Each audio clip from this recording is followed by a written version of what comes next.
I've had dreams recently. Always about the same thing. About when I was a child. Those were good times. Proper times. I used to deliver groceries on my bike. No one ever locked their doors. You just went in the back door and delivered the groceries. Boss would reach into his pocket at the end of the day and pay you in cash. No one ever counted because no one ever cheated. We were Americans, and we knew and trusted each other.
It's hard to concentrate with Mr. Sousa marching up and down K Street again.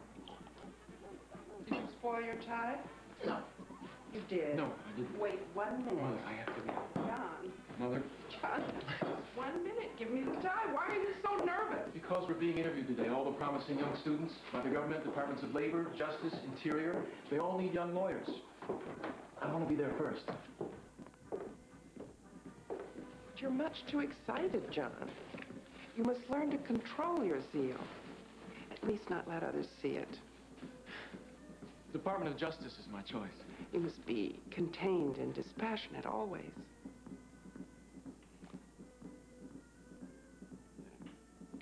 I won't be home for supper, Mother. I'm going directly to class. Why the Justice Department, John? Because that's where the justice is, Mother.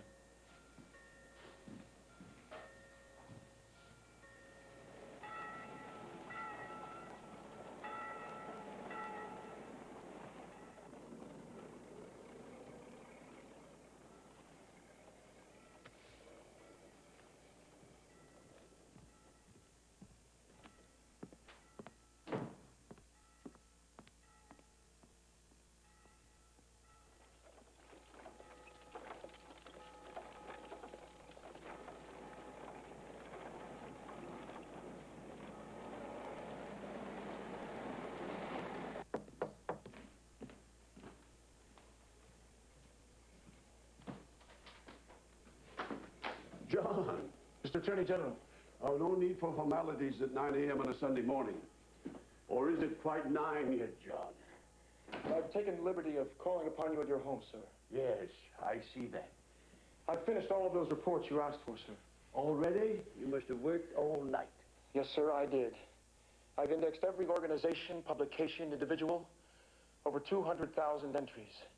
Anarchists, communists, wobblies, reds, radicals, aliens. The names alone number 60,000. You must be exhausted from such enterprise. I've typed them all myself, sir. I hope I haven't made any errors.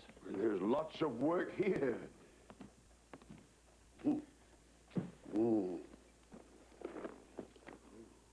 Work such as this should be rewarded, John. I understand you're initiating a new division in the department, sir. The General Intelligence Division. John, I want you to prepare a brief. I want a legal argument to round up these radical aliens. I want an argument that states that belonging to the Communist Party is the same thing as conspiring to overthrow the government of these United States. Well, I don't know if that's true, sir. Don't lecture me on law, John. Not on a Sunday morning. Oh, forgive me, my dear. Mr. Hoover is just leaving.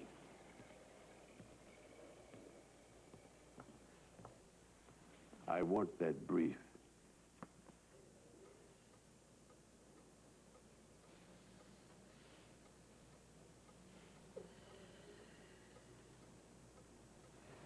Mr. Palmer? Oh, John. Sir, the Sedition Act of 1918 provides for the deportation of aliens deemed harmful to the United States. That was during the war. We're at peace now. Sir, the Department of Immigration can issue warrants for the arrest and deportation of aliens unfriendly to the United States at any time. A deportation hearing not being a criminal procedure, the rules of evidence do not apply, nor does appeal, nor does protection under the First, Fifth, nor 14th Amendments. Get rid of them. Now.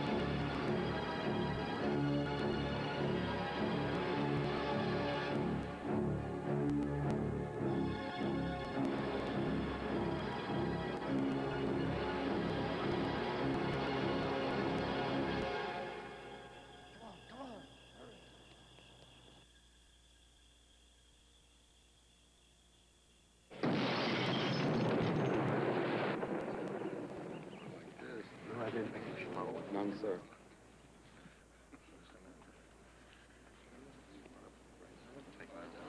Mr. Palmer.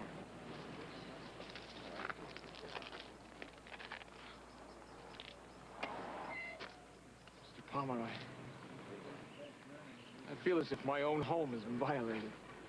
It has, John. These are American streets where American people live, where American children play. Raid their party headquarters, their meeting halls, their assembly places. We'll rout them out, round them up, and ship them back. Now gather your personnel. Initiate proceedings. Get it done. You are now head of the General Intelligence Division of the Department of Justice. Congratulations.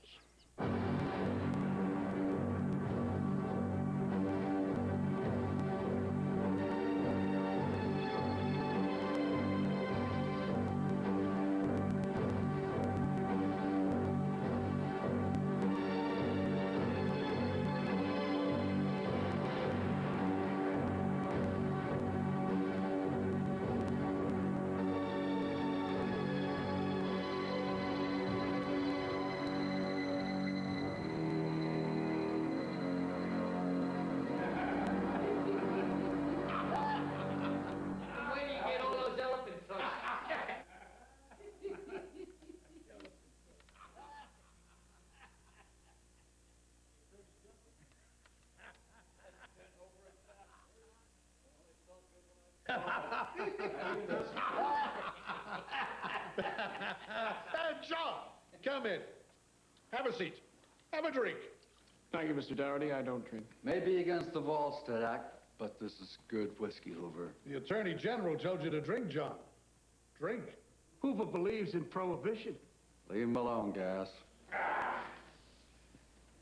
You gotta join the club, boy.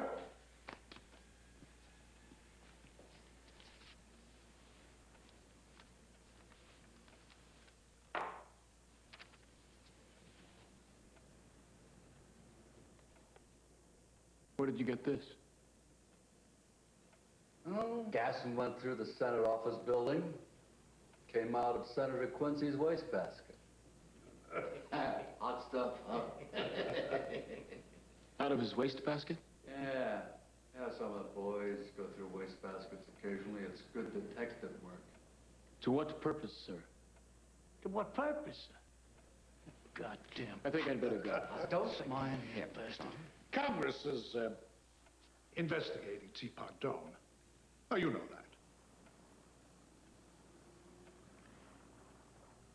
I don't think I understand what it is you want from me, Mr. Dowdy. You're the world's greatest file clerk, Hoover.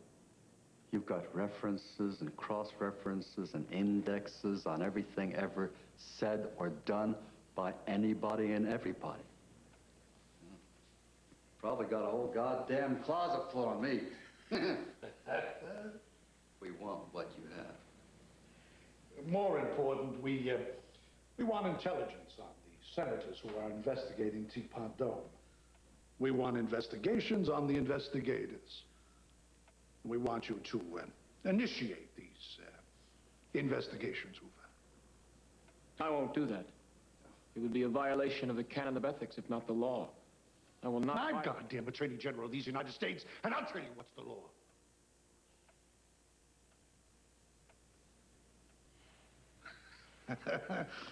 You can decide for yourself about ethics. I think I'd better go. Mr. Attorney General, Mr. Burns. Take a piece of advice, boy. Learn to temper those high-minded ideals with a look at the real world. Now, the real world ain't legal and ethical. The real world's full of slime. Yes, it is, Mr. Burns.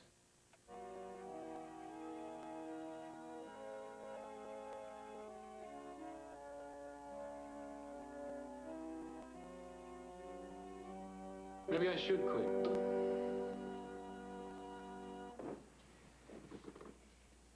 Oh, John. That is what you must not do. You must persevere, John. Use all your skills and your intelligence to keep some law and dignity in the Justice Department until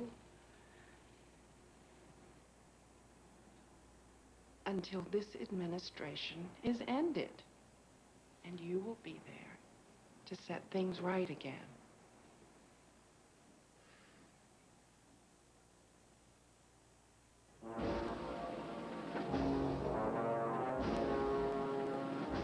You see, no more teapot domes, no more scandal, no more crime and corruption. No more Dougherty.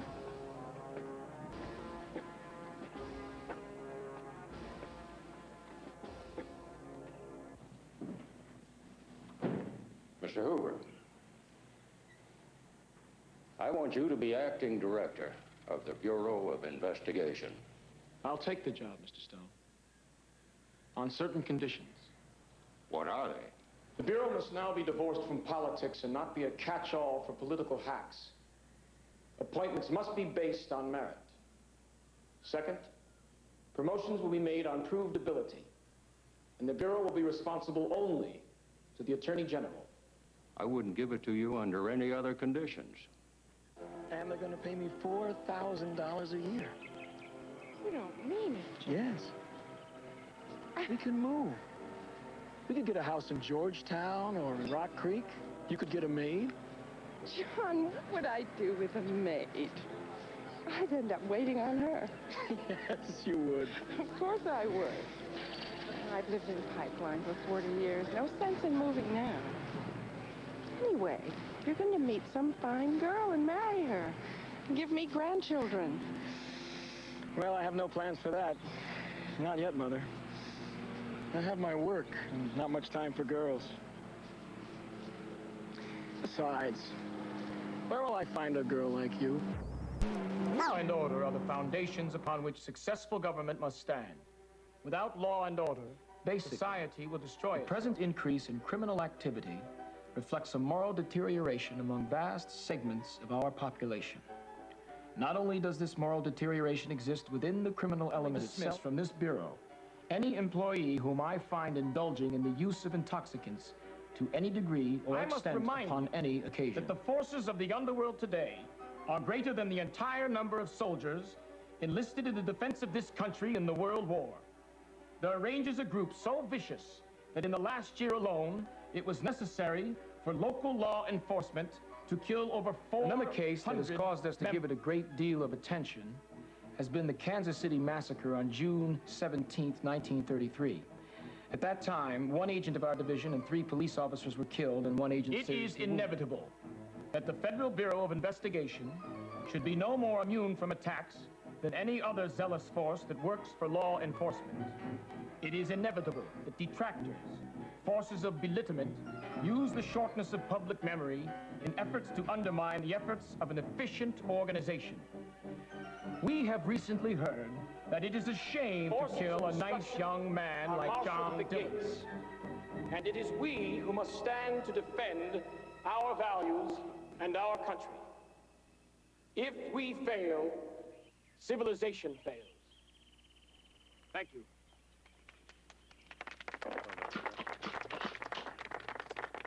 All right, boys, that's enough. Thank you. If you hurry, you can make the final edition.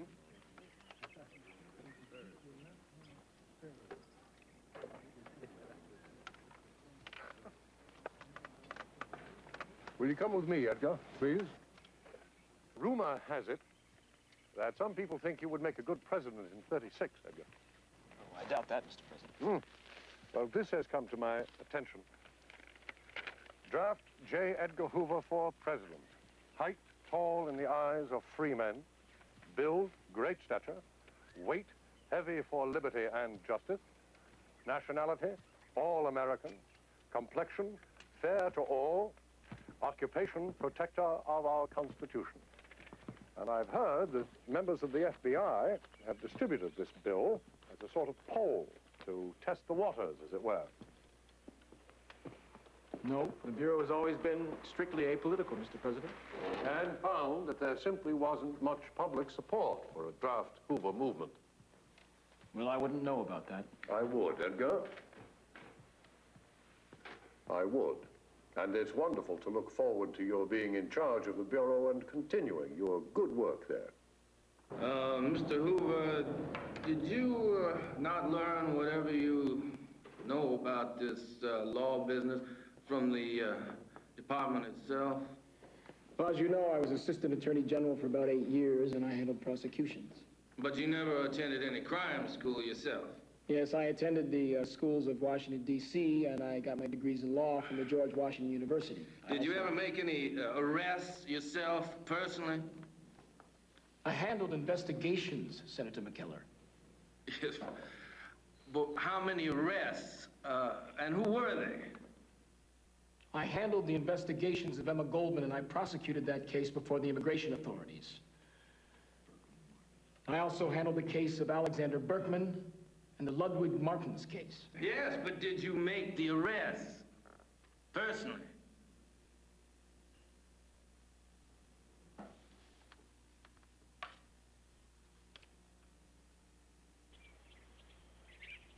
You and I are friends, Edgar. Is that not true? I hope so, Mr. President. I'm becoming increasingly concerned about the activities of the communists in this country. Concern I know you share.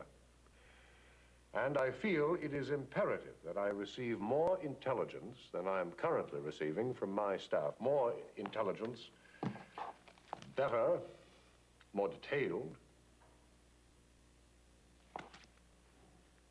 clandestine. Mr. President, at this time, it is not against the law to be a member of the Communist Party. It seems to me there must be some way to make these necessary investigations legal.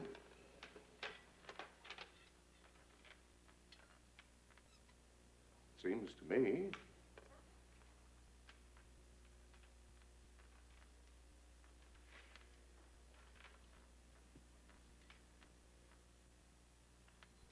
Well, Under Titles 2 and 5 of the United States Code, the FBI is authorized to make investigations of official matters for the Department of State. Now, perhaps the Secretary of State could also... Edgar, if I issue an executive order to the Secretary, there'll be a leak. Hell, there'll be a geyser. Now, I feel it would be more prudent to place a handwritten memorandum here in my safe stating that I requested the Secretary to ask the FBI for its information on subversive activities. Oh.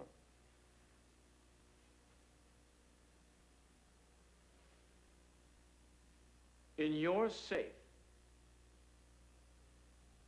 Perilous times, Edgar.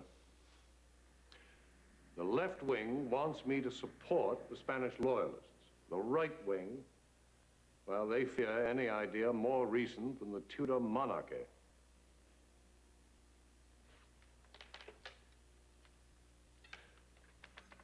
What do you fear, Edgar?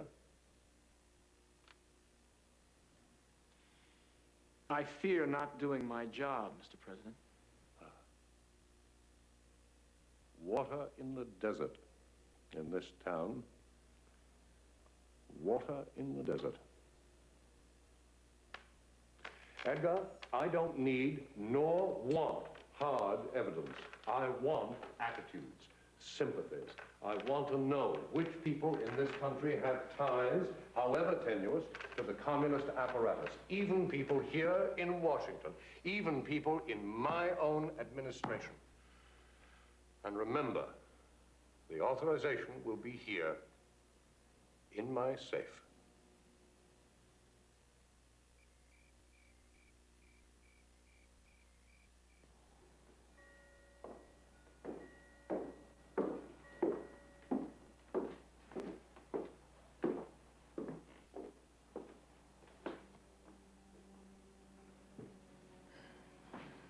Oh, John.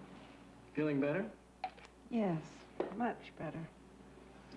Oh, I don't know. Now the doctor prescribed them. Don't disappoint us.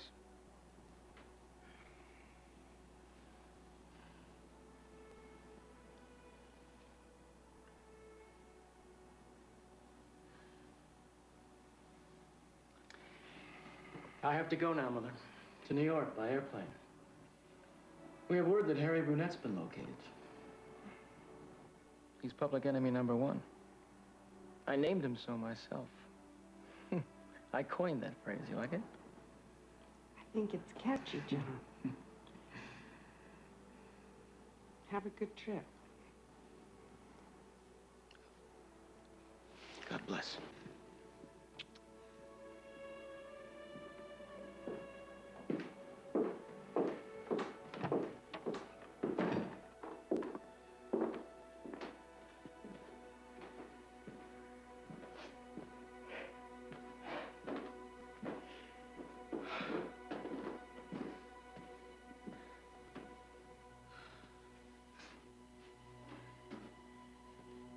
You sure they won't grab him before we get there?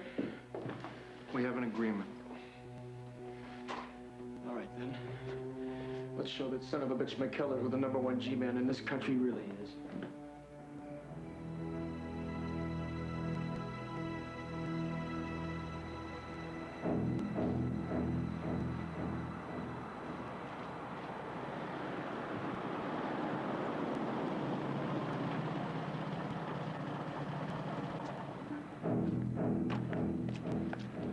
In there? Yeah, 3rd floor.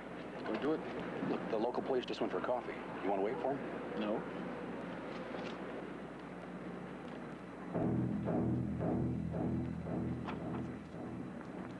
Hey, Burnett, this is the FBI. You're hereby ordered to surrender.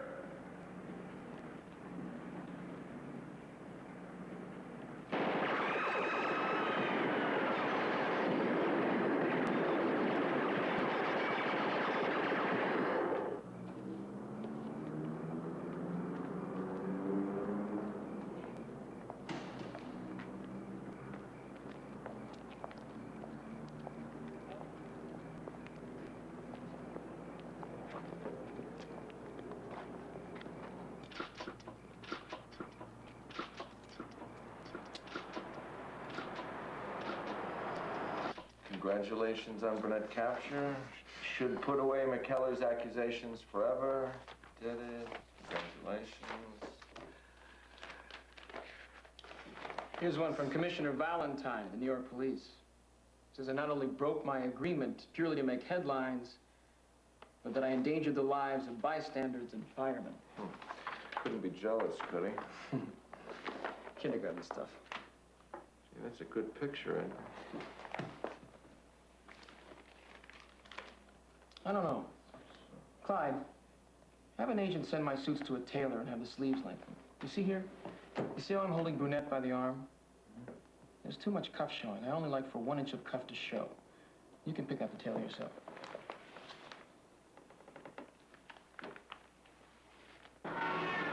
You know, I had a good laugh reading that report on Hopkins. It's amusing to know one's friends' private lives.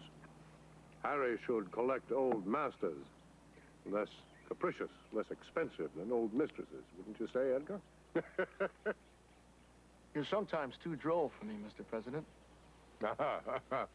Yes, droll. I like a good laugh, Edgar. So I enjoy gossip about friends. But more important is information about one's adversaries. So I'm going to ask your help, Edgar.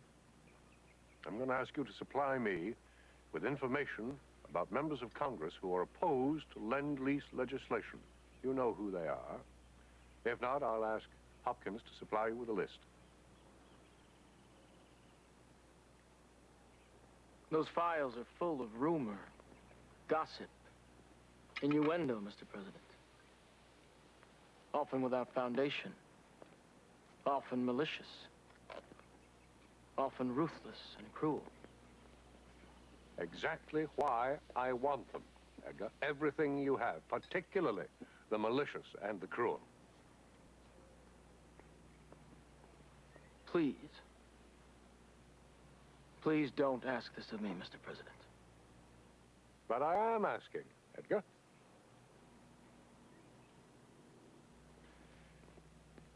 These are times that demand strong men. And strong men have strong loyalties. Remember, Edgar, information is power. Power flows toward the center. And I am the center.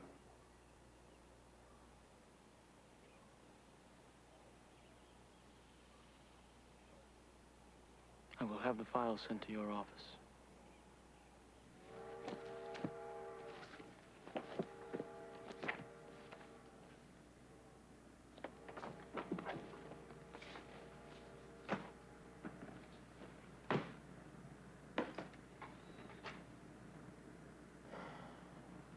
Want me to send for some dinner? I couldn't eat.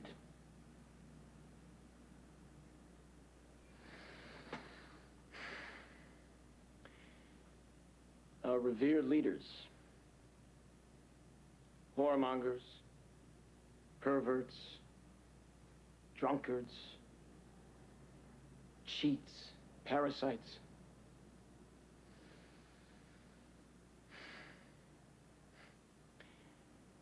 I know how a priest must feel, privy to the private corruption behind the public face.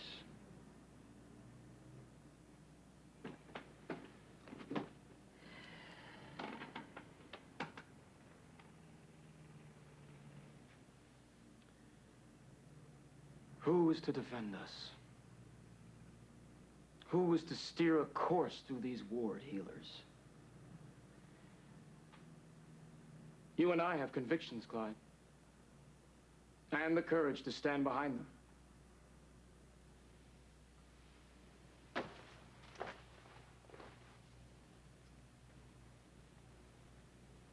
But what good are convictions without power?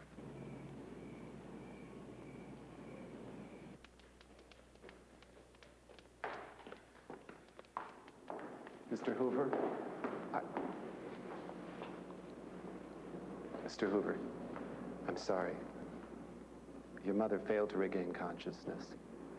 We let her go about an hour ago. There was no pain in the end. She went very peacefully.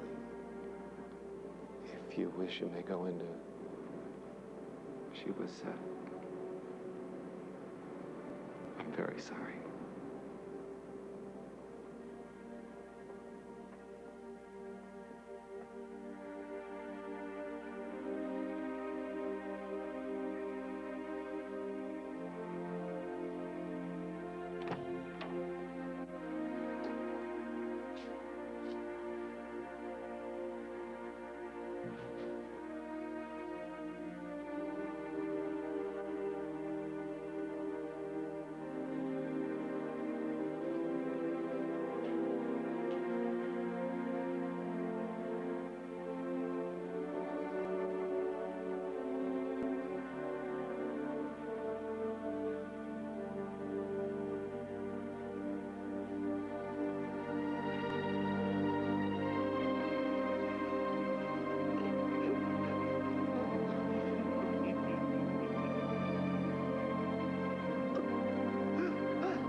Yesterday, December 7th, 1941, date which will live in infamy, the United States of America was suddenly and deliberately attacked by naval and air forces of the Empire of Japan. To intermittent Japanese air attacks throughout the day, with particularly heavy It's time, Ed. naval bases at Quebec. Initial Japanese attacks against the west coast of Luzon, north of San Fernando. Records of Japanese activities. Enemy losses. The Japanese They want to blame us because the Navy was caught napping. The Japanese attacks. See, that's the first rule of politics. Naval forces. No action When caught, reported in the Hawaii blame the other guy. since the initial attack on December 7th. And we're going to get the blame. Of course, I know there isn't a scintilla of foundation for the charge that the FBI in Honolulu was caught napping. After all, you were specifically forbidden to use wiretaps. But I also believe that what happened at Pearl Harbor is proof positive that we need more authority for wiretaps in this country. And to that end, I have asked Congress for wiretap legislation. What do you think? Well, as you know, Mr. President, I have always, generally, as an abridgment to civil liberties, felt that Yes, Edgar, I very well know your views on that. I also know your views on Japanese internment, but that too must be. I have already arrested those Japanese most harmful. These Japanese, Mr. President, are American citizens, and we haven't got the slightest bit of evidence against them. Public duty comes before private thinking, Edgar. But, of course, I wouldn't want you to do anything that would violate your careful code of ethics. No permanent director of the FBI should do that.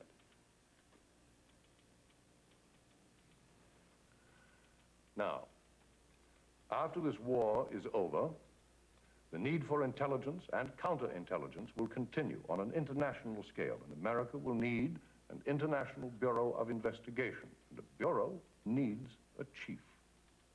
Well, I have some thoughts on an international bureau, sir. I think that we should... Not now, Edgar. Later. After the war is won. We'll speak of this again.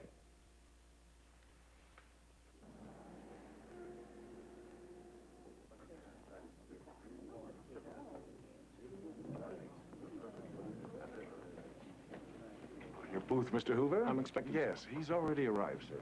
Actually, he's been here for over an hour.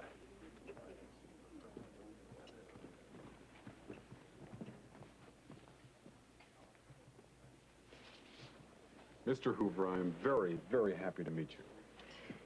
I have a Senate committee hearing, a budget meeting, and 100 memos on my desk, so I would appreciate if we forego the customary banner and you tell me what it is you want.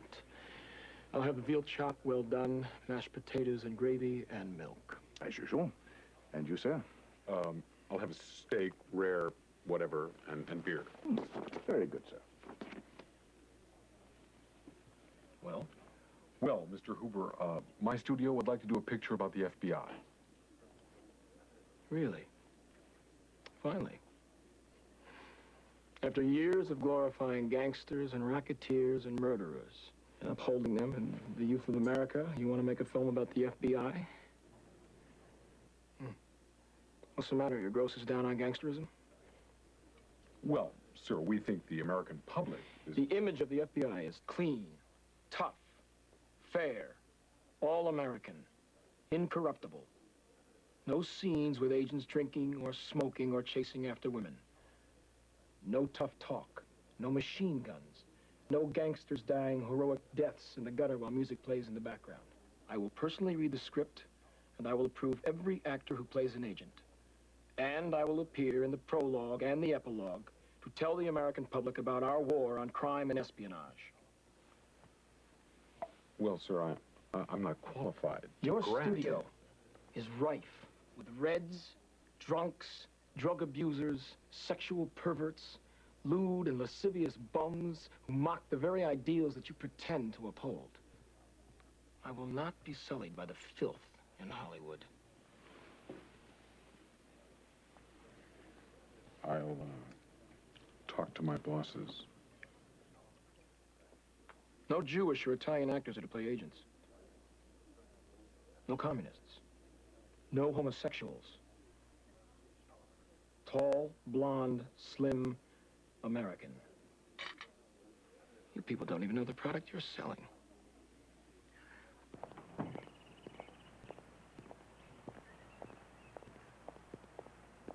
How you doing, Mr. Hoover? I'm Lyndon Johnson, 10th Congressional District. I know. I'm your new neighbor, just moved in next door. I want to pay my respects.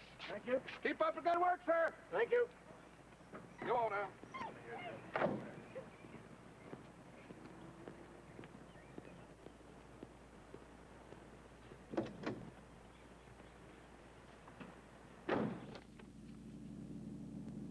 NAACP. Again. Why don't we have Negro agents? And of course, old Eleanor's just egging them on. Damn that woman. You know, I really think the reason I never married is because God made a woman like Eleanor Roosevelt.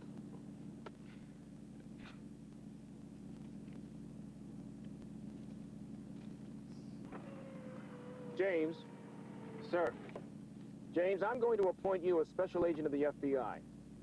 You will go to Quantico, take the training program, be sworn in like any other agent. You'll be in the first training class next week. What do you think of that? I don't know what to say, Mr. Hoover. Sir, I'll do my best to keep up the image of the FBI. I'm sure you will, James. And by the way, I want you to pick up some roses and plant them by the kitchen door where the dogs have dug. Yellow and white, James. No red. What else have we got?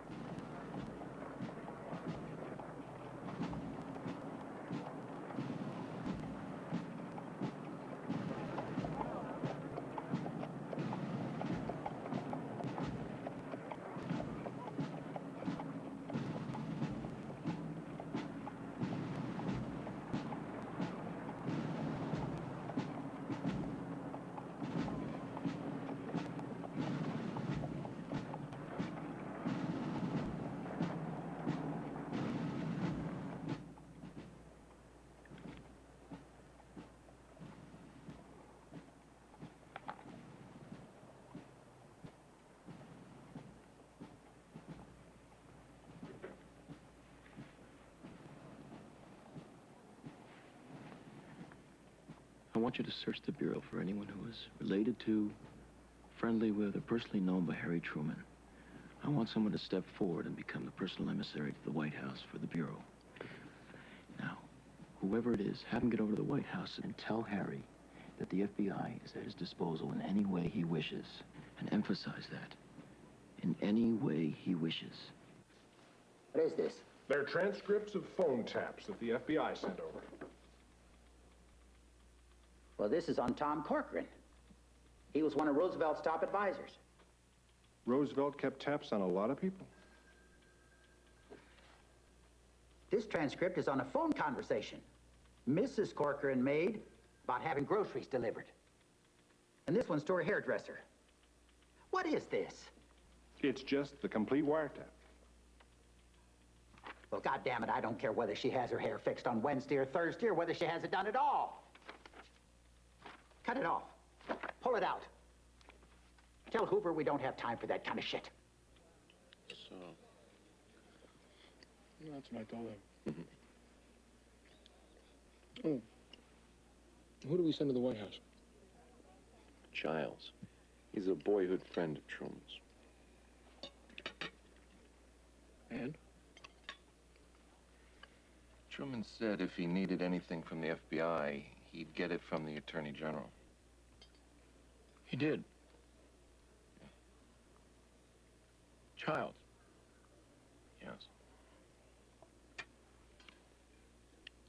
Transfer Childs to Indianapolis. In 1917 in Russia, there was one communist for every 2,000 Russians.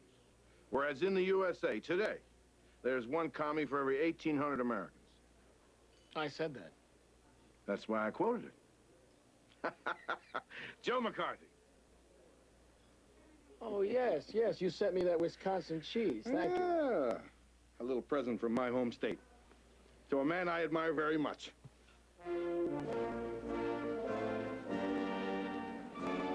Communism is the major menace of our time. Today, it threatens the very existence of our Western civilization. In November 1917, the Bolsheviks seized control in Russia, gaining state power for the first time. That breach has today widened into a vast communist empire. Communism is more than an economic, political, social, or philosophical doctrine. It is a way of life, a false, materialistic religion. It would strip man of his belief in God, his heritage of freedom, his trust in love, justice, and mercy. The Communist Party works day and night to further the communist plot in America.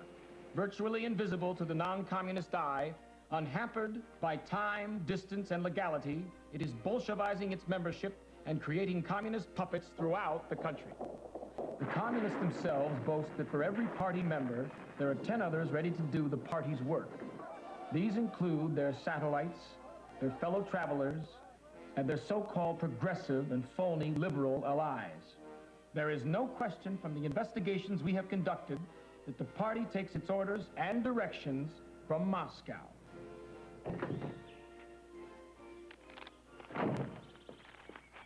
Morning, Edgar. Morning, Clyde.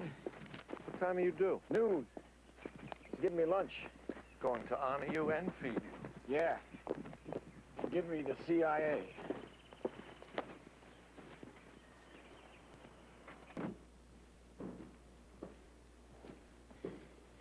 You can make the morning editions if he appoints me by 4:30.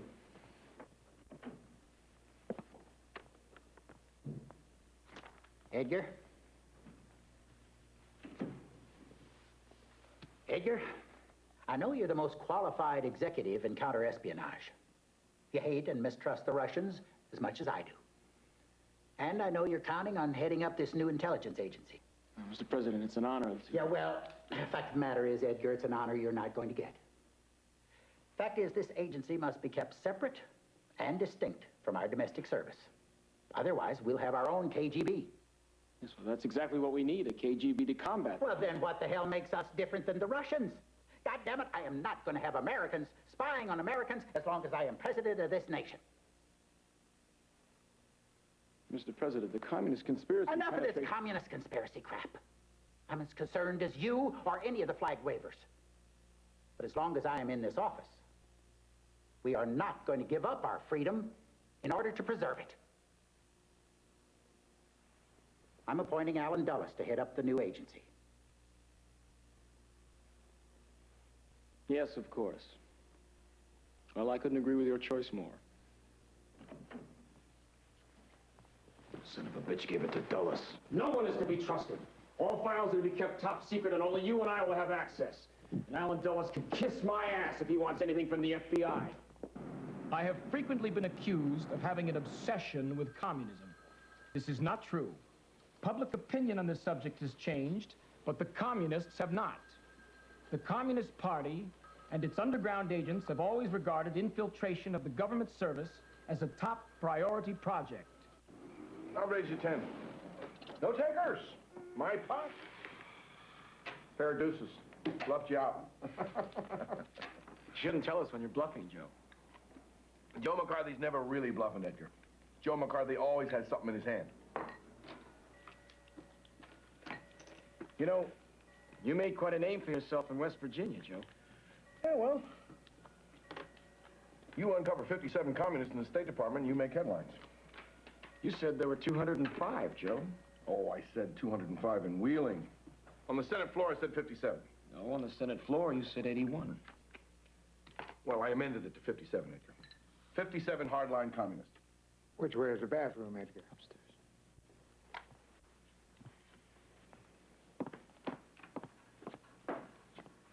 I need some evidence on those commies at State, Edgar. 10. Oh. I'll take one. Fine, give me 3. No, 1. Nah, I'll play these. I need the files. I think I'll, stretch my legs.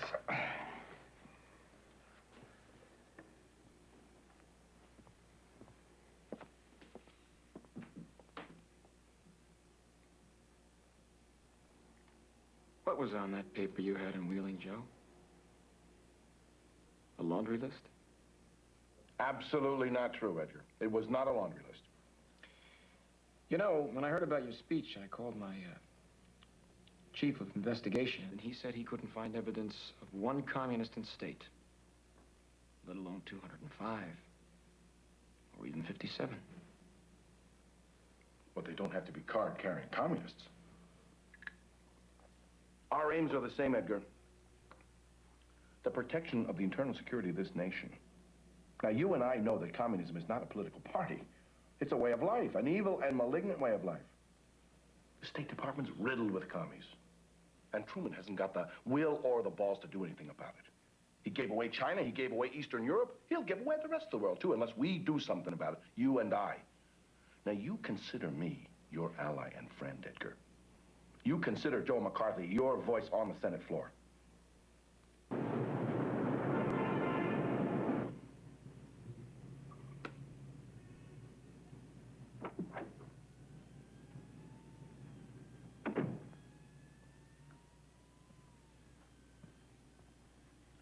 William, I want you to furnish copies on all State Department files to Senator McCarthy. I want you to do this top secret, restricted and classified, without file copies, and with the highest...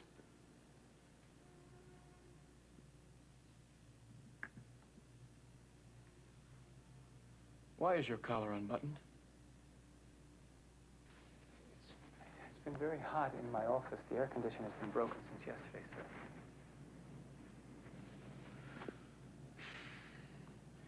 What we need, Clyde, is a new building. It's getting cramped in here. Nonetheless, keep it buttoned. Mr. Hoover, am I to postpone my work on the mafia involvement in Miami in order to furnish Senator McCarthy with these files? Come here, William.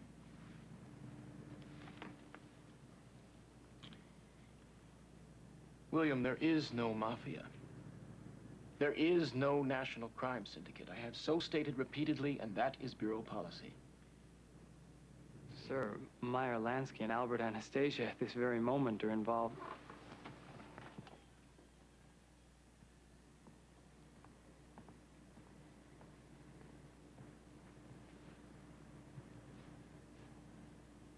Come here, William.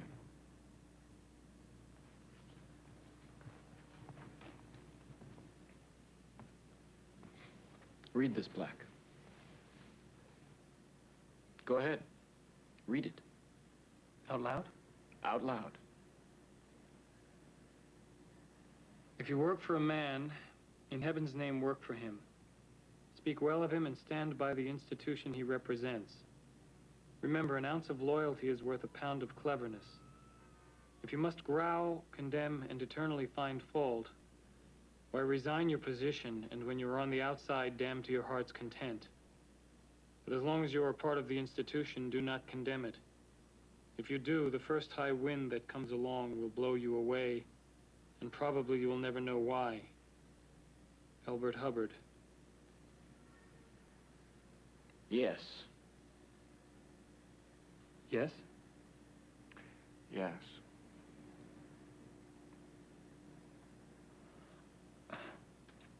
Loyalty. Exactly. Now do you understand, William? Oh, yes, sir. I understand. There is no mafia, and McCarthy gets the files.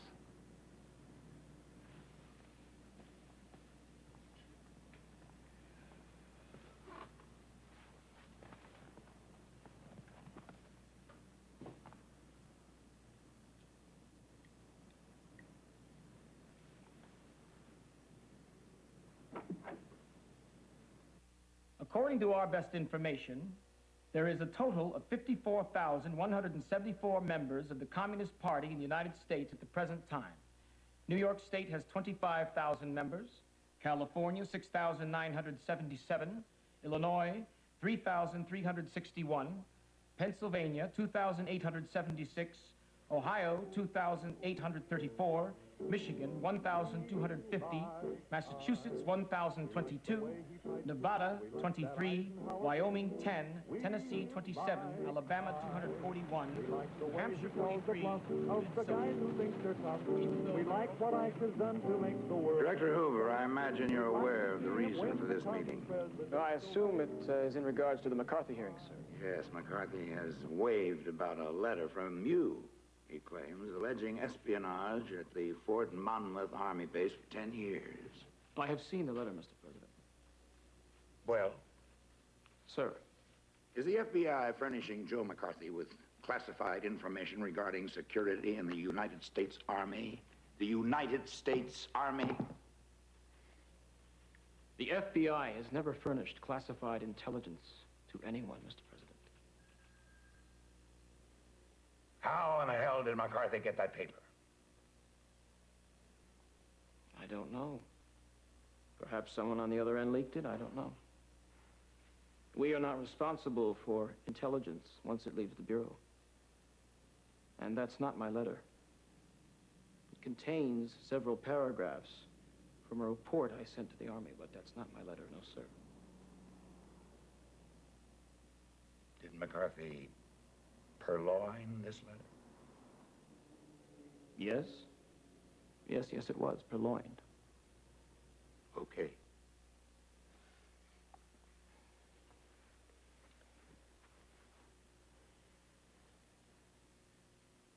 Mr. President. Yes? A matter of some Yes? delicacy. As part of our program to clear various officials in Washington, we investigate their private and social lives. Yes, I'm aware of your files.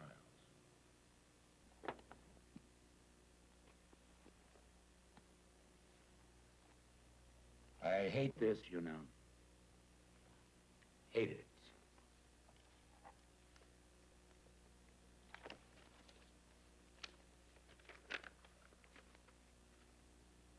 Oh, well.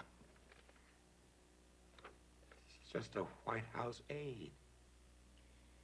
He's also a homosexual, Mr. President. Oh. Edgar. Damn it. What the hell kind of business is this? Investigating our own people. Snooping through a keyhole.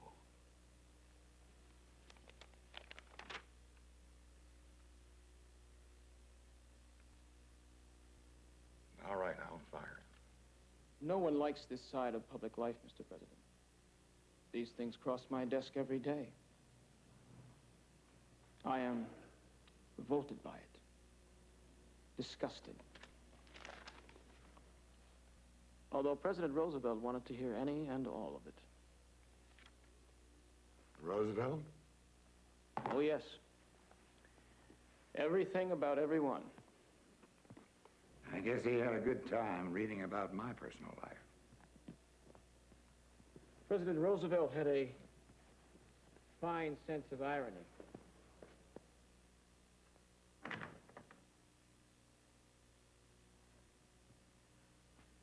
Mr. President, none of us is a saint. Yeah, sure. I want to see dossiers on the entire cabinet. And I want to see what President Roosevelt had on me.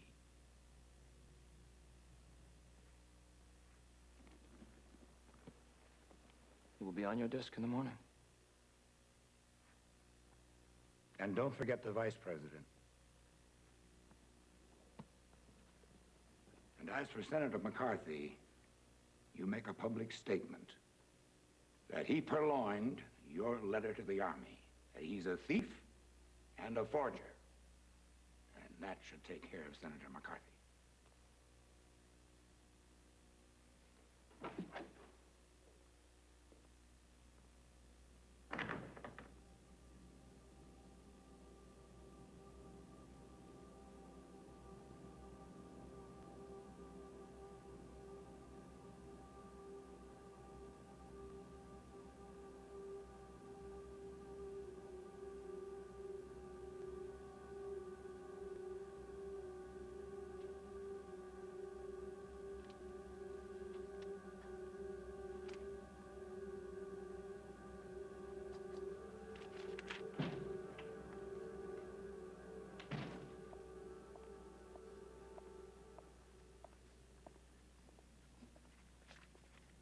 Mr. Hoover, we could have sent someone down here to collect this information for you, sir.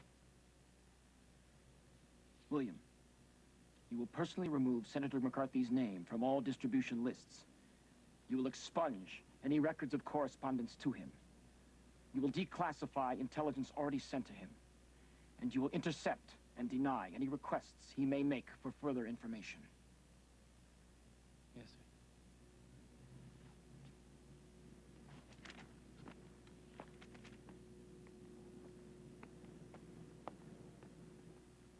Mr. Chairman, with a profound respect and admiration for home New Orleans, birthplace of beauty law, the great state of Louisiana, resounding to victory, in a new day in American politics, to a new era for democracy.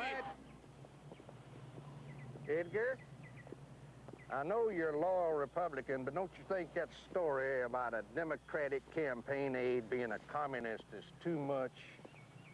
Well, the public has a right to know, Lyndon. Yes, Edgar, they do, but God damn it, that's a Kennedy man.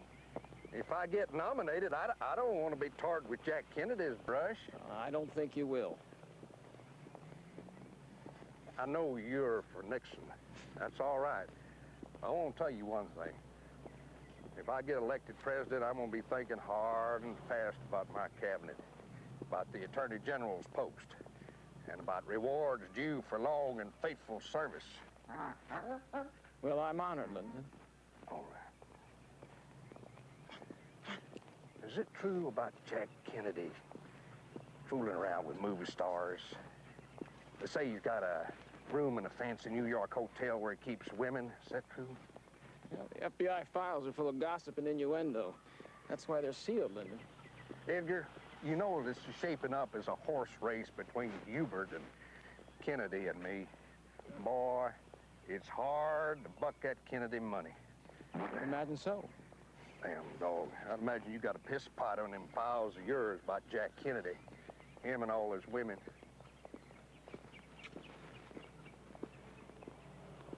I've been thinking, my Attorney General, whoever that may be, will probably be named to fill the first vacancy on the Supreme Court.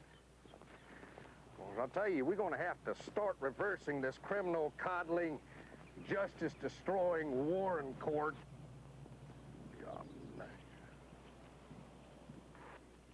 Well, I agree with you about the courts, Lyndon. I'd sure like to get a peek at Jack Kennedy's file.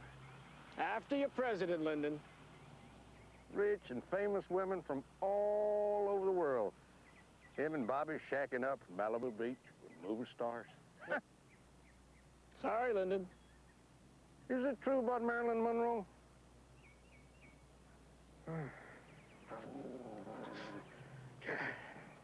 Why don't you come up to the ranch this weekend? We can go deer hunting, you and me. And bring Clyde. You can bring your friend Clyde. Come on, Edgar. You'll love it. Well, I'll bring Clyde, but I won't bring the files. Well, hell, who said anything about that? Hell, you're my friend, Edgar. Like I told John Conley, I'd sure rather have J. Edgar Hoover in my tent pissing out than outside my tent pissing in. Watch out for that dog shit there, Edgar. 33 1/2 votes for TV people want to do a show on the FBI. Fine. We approve casts, scripts, writers, and producers. Massachusetts cast 41 votes. The next president of the United States, John F. Kennedy. Looks like Kennedy's got it. You probably threw more money at him. I'll take that 8. If he put together all his girlfriends, he'd almost have enough votes to win the election. Almost. Senator Kennedy, 104.5 votes. You know, the family is the heart of America, Clyde. It's the health and the foundation. 2.5 votes. Indiscriminate sex could ruin this country. Jack Kennedy's hobby is indiscriminate sex. He's a womanizer, a liberal, and a Catholic. This country is in serious trouble if he becomes president. He's elected. I wonder who he'll appoint Attorney General. Doesn't matter. Attorneys General come and go. Visitors to Washington. I'm a resident. Oh, Sam, how are you? Tell Nick that I'll see him at 3, okay? Thank you.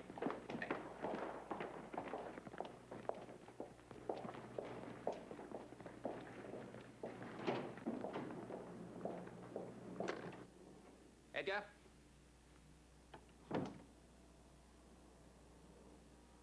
Edgar?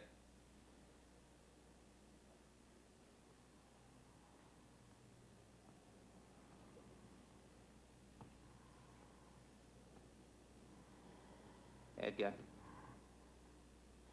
Bobby, Edgar.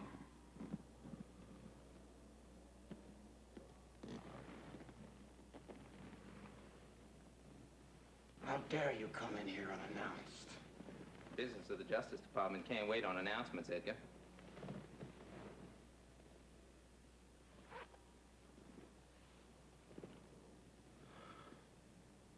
How many black agents are there in Baltimore? Enough. In St. Louis? Enough. Not enough, Edgar. You can't trot out your chauffeur anymore, Edgar. Not 2 custodians, not a black secretary, and say it's an integrated FBI.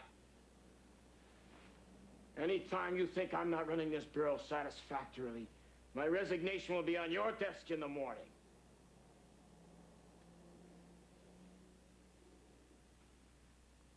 No one is asking for your resignation, Edgar. The communists won't let up. They've infiltrated the black nationalists, the leftist students. They've even infiltrated the church, for Christ's sake. Edgar! President of the United States and the Attorney General demand that the Justice Department be integrated. And it will be integrated. Be it this year, next year, or after the '64 elections. Do you catch my drift, Edgar?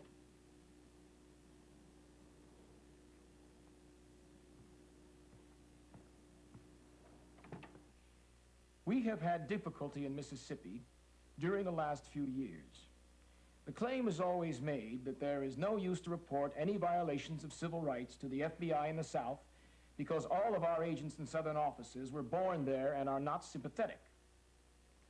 I remember the notorious Martin Luther King making a speech advising the Negroes not to report any violations to our Albany, Georgia agents because they were all Southerners. I asked for an appointment with Mr. King, but he would not make the appointment. So I have characterized him in conferences with various Negro groups as the most notorious liar in the country. That is on the record. You know, Clyde, this meeting was Bobby's idea. He wants Edgar to know the lines to the White House were always open to the Bureau. And whatever differences we have in style, we all, of course, are after the same goals. It's good to hear that, Mr. President. Since Mr. Hoover has served 7 presidents, 43 years, and never any disruption of communication. Well, the lines of communication to the White House are always open through the Attorney General. Yes, Mr. President, as the Attorney General is aware, the Bureau has been piecing together information about Martin Luther King. Tiny fact upon tiny fact, and it is our unprejudiced conclusion that King is a dangerous and subversive communist who must be watched at all times by... Mr. Tolson, we all know that J. Edgar Hoover was born in the 19th century just north of Virginia, where the Negro knew his place and stayed in it. But Martin Luther King... Mr. President, King has friends and advisors who are known communists. King has advised Negroes not to meet with FBI agents who are Southerners. King has 200 communists engaged in so-called... Hoover cannot stop the civil rights movement, no matter how many files. You can tell Edgar he can maintain surveillance if he thinks it's in the best interest, but keep it muted. What's public is propaganda. What's private is policy.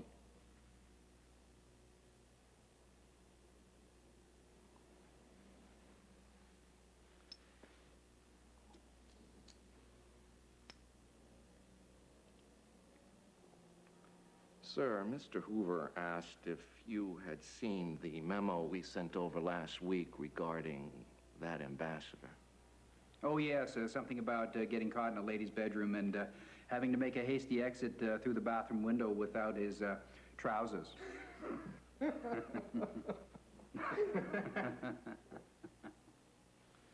Yes, sir, and... And? Well, Mr. President, the director asked what you plan to do about it. Do about it? Well, I suppose in future, from now on, that is, I'll have to appoint faster ambassadors. Appoint faster ambassadors? The son of a bitch thinks I'm a fool, doesn't understand his smart-assed Ivy League wit and humor. Thinks it goes right over my head. Smart-assed Ivy League elitist rich kid. Send in Sullivan. He thinks I'm a joke. He thinks I'm a fool. A doddering bureaucrat. Well, Mr. Kennedy will learn better. Appoint faster ambassadors? That son of a bitch better appoint faster friends.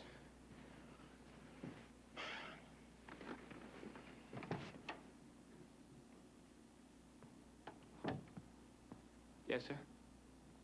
Bill, you've done good, solid work since you joined the Bureau. You're due for a promotion and a raise. I'm going to appoint you the number 3 man at the Bureau. What do you think about that? I think it's fine. I'm speechless, Mr. Hoover. Good. Bill, we plan to open a formal investigation into King's Southern Christian Leadership Conference. All right, sir. Now, all agents in the field, particularly those in the South, ought to be alerted.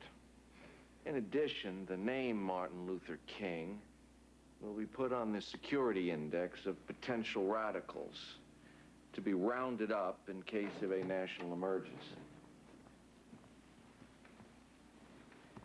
In addition to that, we're... What the hell is this? The Attorney General would like a direct line to you. Well, who the hell authorized this? Attorney General Kennedy, sir. He wants a direct line between his desk and yours, sir. Okay, guys.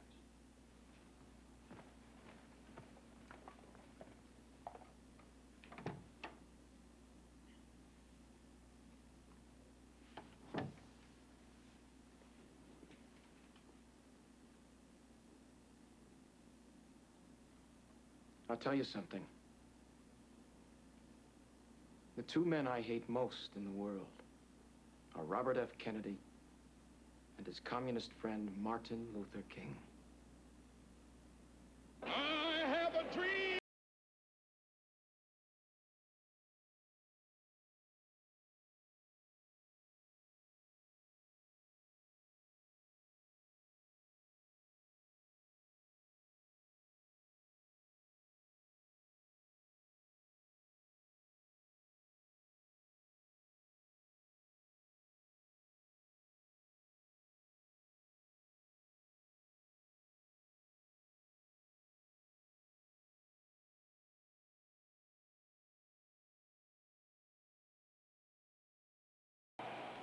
Attorney General?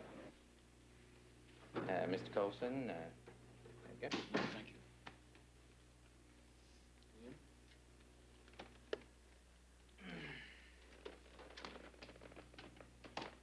Well, Edgar? This tape was recorded at the Willard Hotel on the night of the March on Washington in the suite of Reverend Martin Luther King, Jr.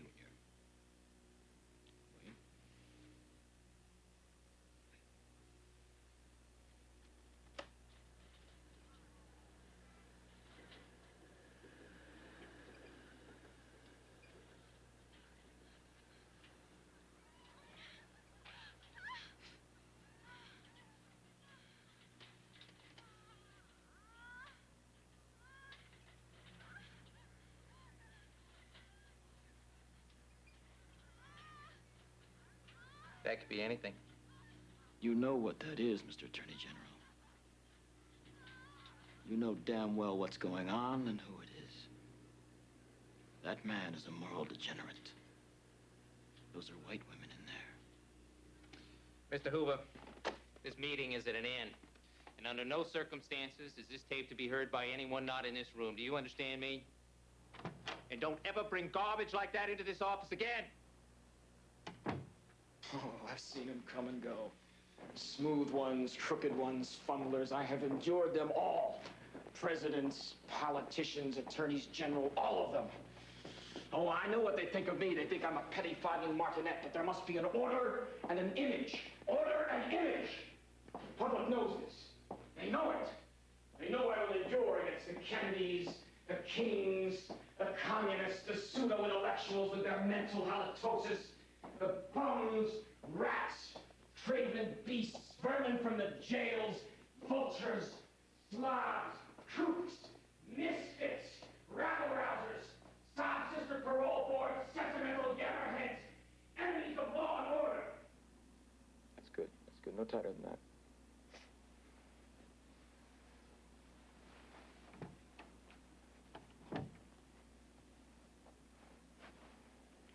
William. We're going to have a new building, William. The Hoover building. I designed it myself with the architect. Plans are almost finished. That's wonderful, sir. Yep. The largest and most modern building in Washington. Yes, sir. Sir, William, I want you to find out who that young agent was that I rode up on the elevator with this morning. He was wearing a red vest. A red vest under his jacket. And he had pimples. I will not tolerate pimples and a red vest at the Bureau. I want you to fire him. And I want you to discipline the man who recommended him for employment. Yes, sir. Sir, there is a matter of the utmost importance. You can come back in when I call you. Thank you. Sir, I'd like your permission to send the tapes from the various hotel rooms to Mrs. Martin Luther King, accompanied with this note. King, there is only one thing left for you to do. You know what it is. You have just 34 days in which to do it. This exact number has been selected for a specific reason. It has definite practical significance. You are done. There is but one way out for you. You'd better take it before your fraudulent self is bared to the nation. And the 34 days is? When he's to receive the Nobel Prize.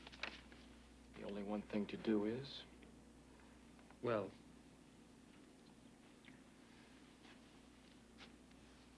to commit suicide. well, it might be so interpreted. And tapes have the moans and the bed springs? Yes, sir.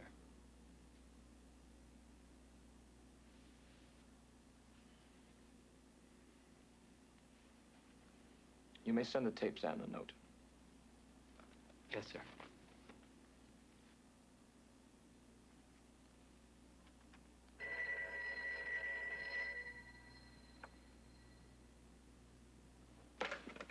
Yes?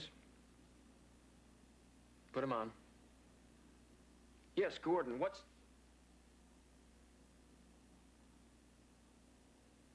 What hospital? Stay with me.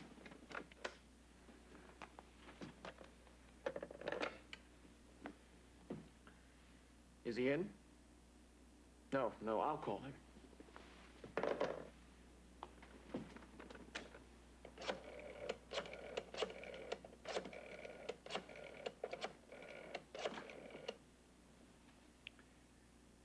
The Attorney General, please.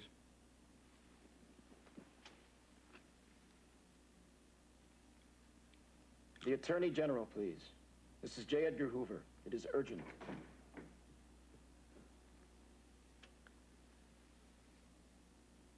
The President has been shot. I think it's serious. I am endeavoring to get details.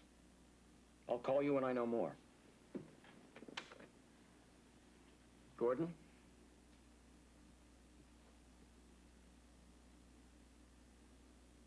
Are you sure?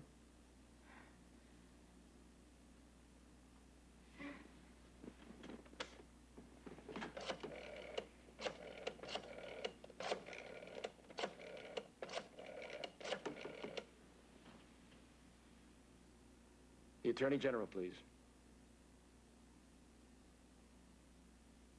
Your brother is dead.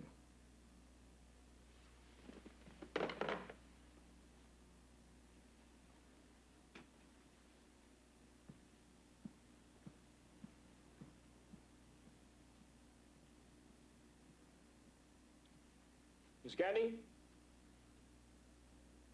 I want you to have someone remove that red phone and put it on your desk where it belongs. And a memo to staff. The Bureau will no longer send a car for the Attorney General.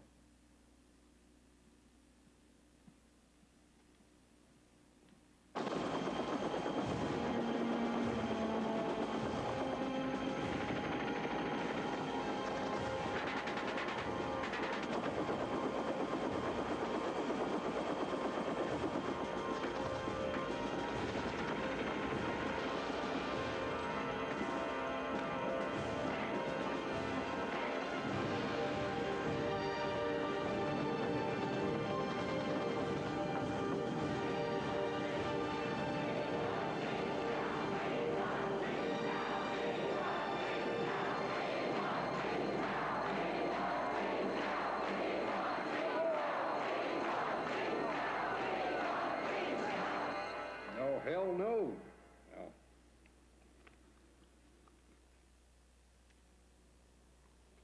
No. No. No, Edgar. I'm your friend. I'm your neighbor. Do you think that I would forget as Lyndon Johnson rose in the Senate that he had the best source of information in Washington? I wouldn't think of retiring you. He's gonna have to waive this mandatory requirement. We'll reappoint you director. There's no problem, Edgar. A permanent reappointment would be the highest and most cherished honor I could ever receive, Mr. President.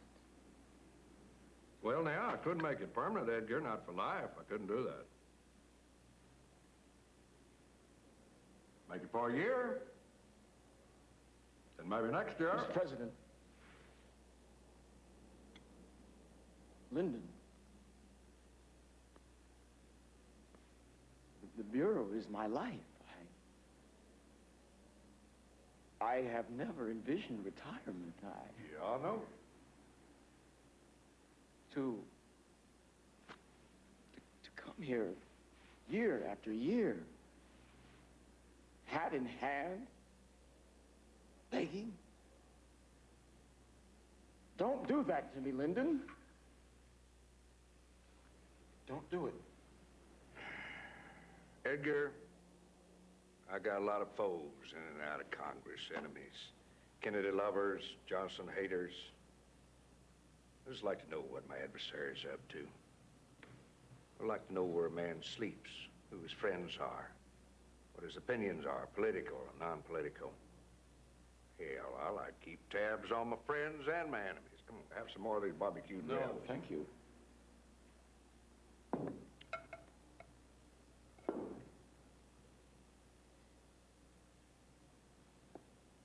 Edgar,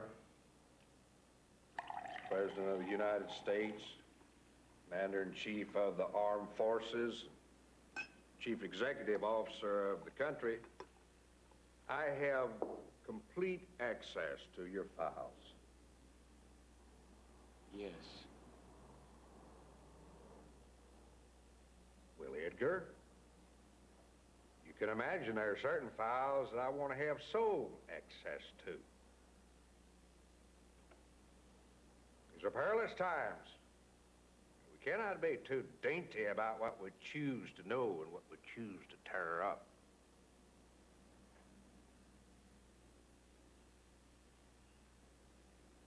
I will make it a priority, Mr. President.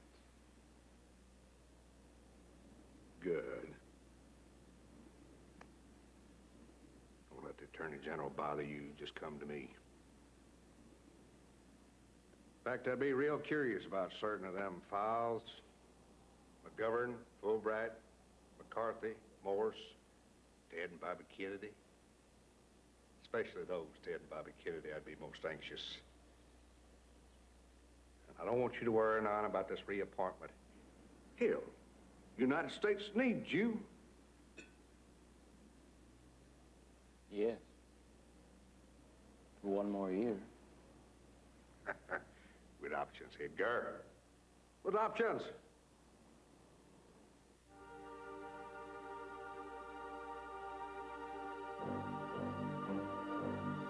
In the past academic year, some 1,800 student demonstrations have taken place, with over 7,500 arrests, 464 injuries, 8 deaths, 247 arsons, and 313 sit-ins for building any type of terrorist tactics is becoming increasingly apparent among extremist elements. Catholic priests and nuns, teachers, students and former students who have manifested opposition to the war in Vietnam by acts of violence against government agencies and private corporations. More press than usual. Word is you're going to announce Hoover's retirement today.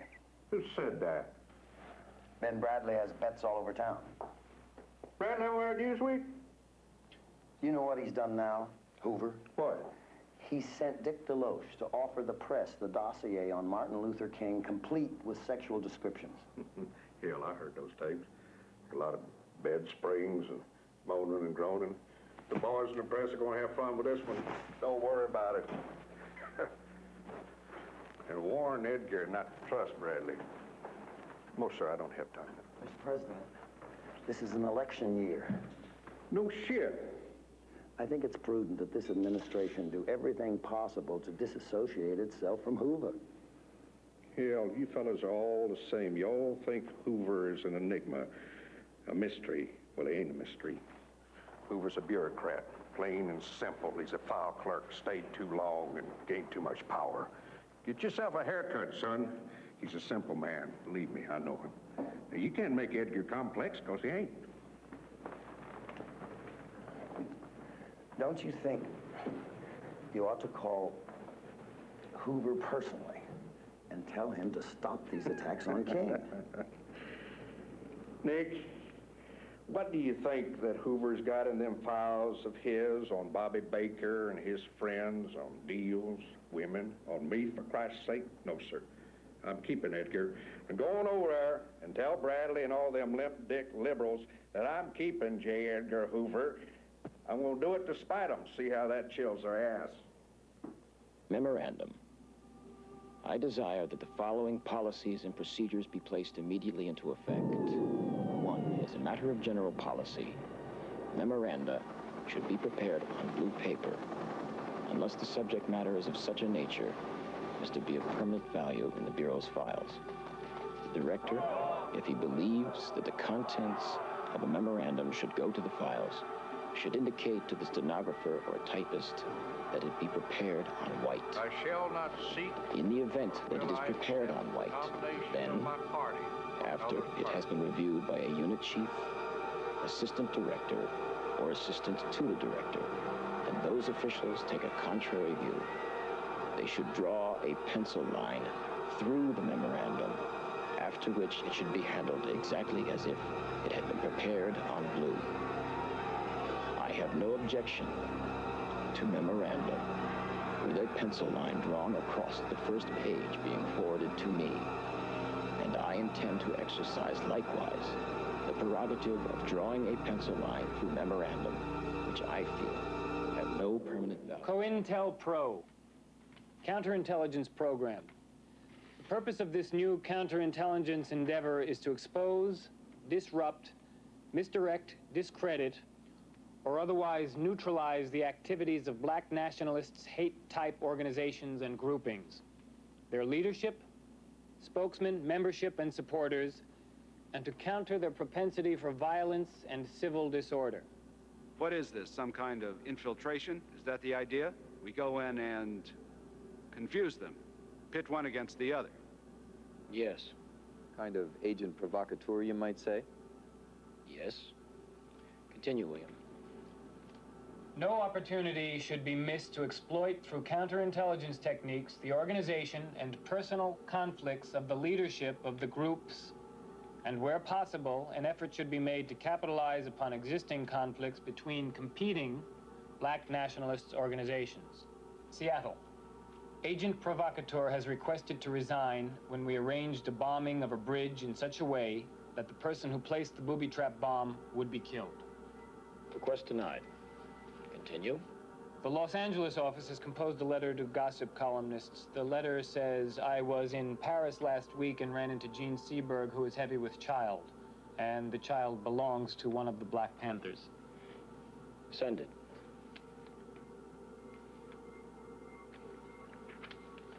Chicago office. Informant William O'Neill Jr. purchased rifles and ammunition on FBI orders and suggested Black Panthers raid an armory on the west side.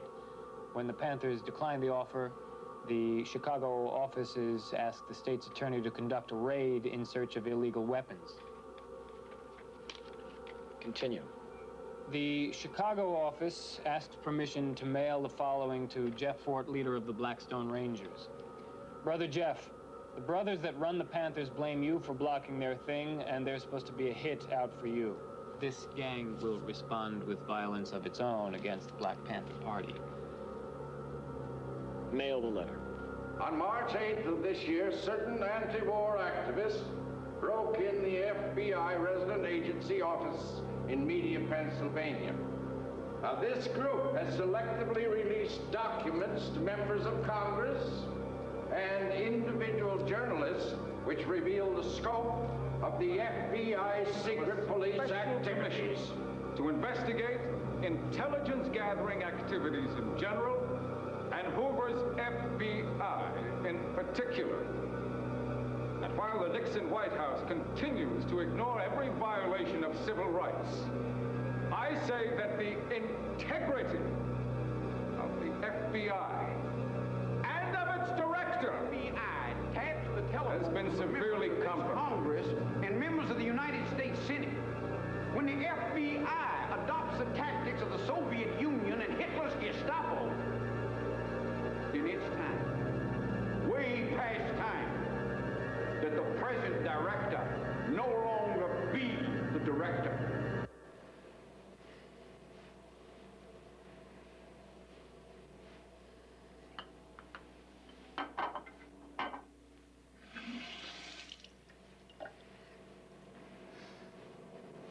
Mr. President, I ask.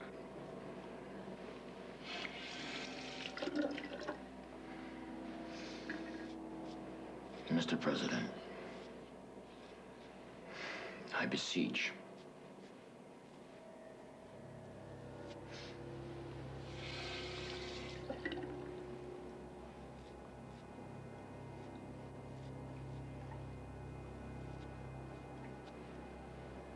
Mr. President, I beg. Good morning, Mr. Hoover.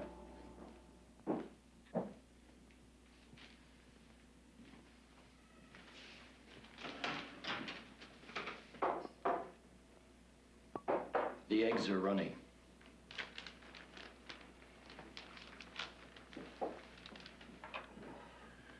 Sleep well, Edgar? Nixon's going to fire me today, en route to California. How am I supposed to sleep? He won't do it. Of course he will. It's politically expedient.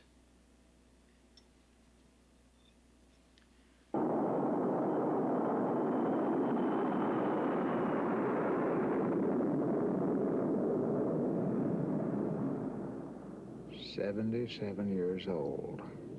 Quite a lifetime, Edgar. Quite a career." You know, there's this comedy routine on a record, and somebody imitates you, and he does a very, very good job. And he says, I think it's time we talk about retirement, and then I'm supposed to answer, well, that's ridiculous, Mr. President. You're still a young man. You know what Vice President Agnew said about me? He said I have complete faith in this dedicated and steel-willed public servant with the 2020 vision. That's what he said. As you know, as Martha Mitchell said, when you've seen one FBI director, you've seen them all. Edgar, there comes I've been thinking, and this is really fascinating. But you know that many of our greatest poets and composers did some of their very, very best work well into their 80s, just well into their 80s, and that's because they were judged on their performance too. I mean, take Bernard Baruch, for instance, a brilliant career, well into his 90s, brilliant, and Herbert Hoover and General Douglas MacArthur, both of them well into their 80s. You see, that is my policy, Mr. President. I judge a man on the quality of his performance. You see, so long as I am blessed with good health and enthusiasm for my work, I would hope that I would be judged in the same manner. Now, of course, I know Eric Severide said that I was surrounded by old cronies. I suppose Severide isn't surrounded by old cronies with his silver hair and his silken voice. He was never a friend of yours, Mr. President. No, sir, never. He was not a friend of yours. You know, listen to this. My contact with Mr. Hoover and those of my colleagues confirm that the director is just as sharp, just as alert as he has been throughout the entire years of service to his nation. It is my life, Mr. President. The Bureau. I have never married. I have never had a family. The Bureau. It is my legacy. It is my progeny.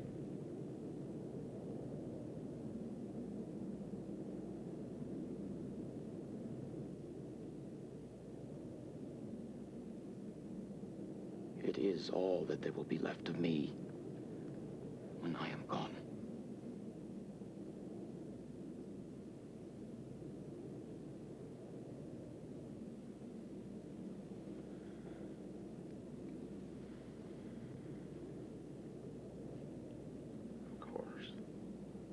Of course.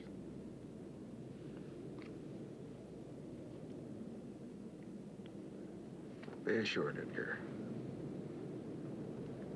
Director Hoover. Of course.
Sir.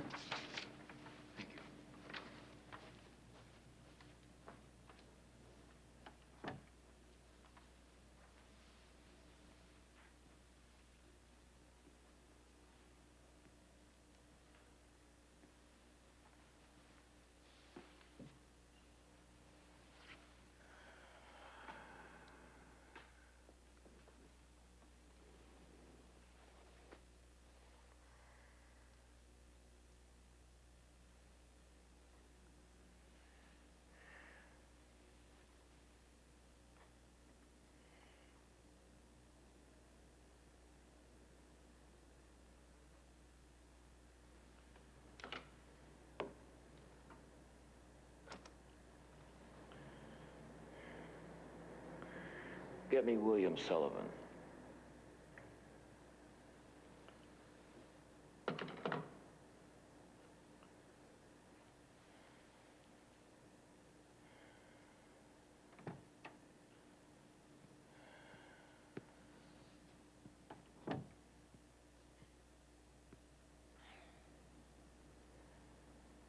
I have on my desk the text of a speech you gave at the Editors and Publishers Conference in Williamsburg, Virginia.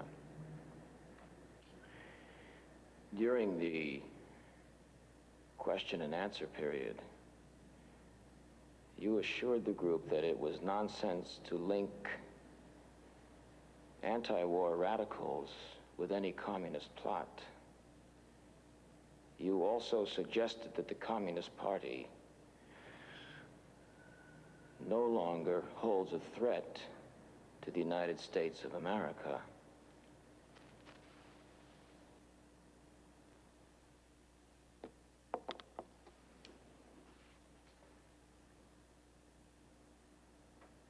Is that the true text of your statement, William?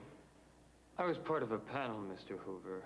When the question and answer session was opened, I was asked if I thought the Communist Party was responsible for racial riots and academic violence, and I told them I didn't think the party was capable of any such thing.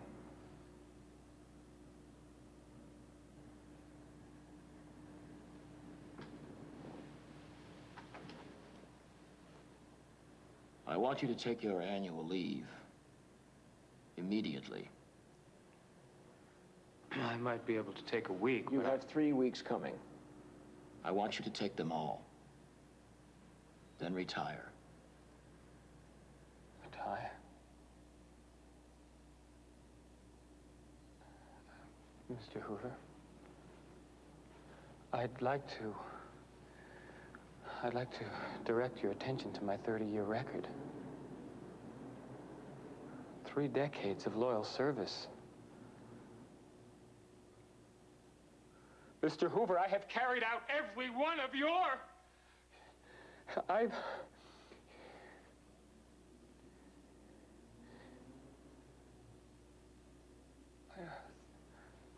30 years, Mr. Hoover. 3 weeks, William.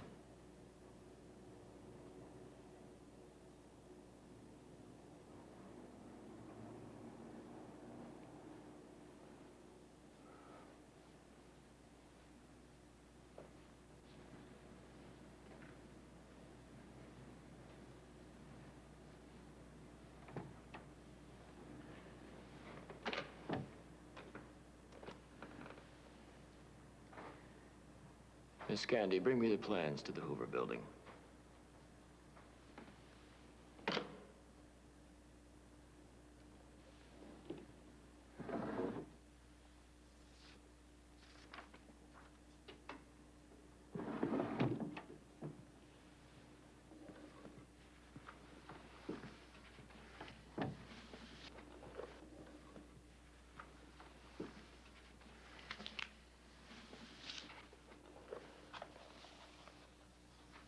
Just the top floor. I want to enlarge my office.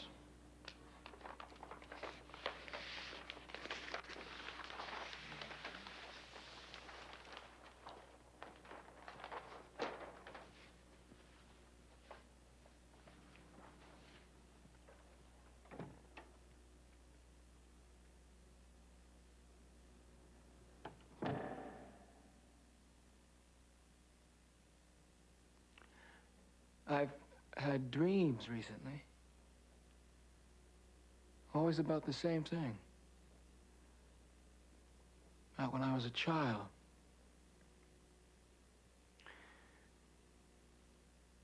Those were good times. Proper times. I used to deliver groceries on my bike. No one ever locked their doors. You just went in the back door and delivered the groceries. Boss would reach into his pocket at the end of the day and pay you in cash. No one ever counted because no one ever cheated. We were Americans. And we knew and trusted each other.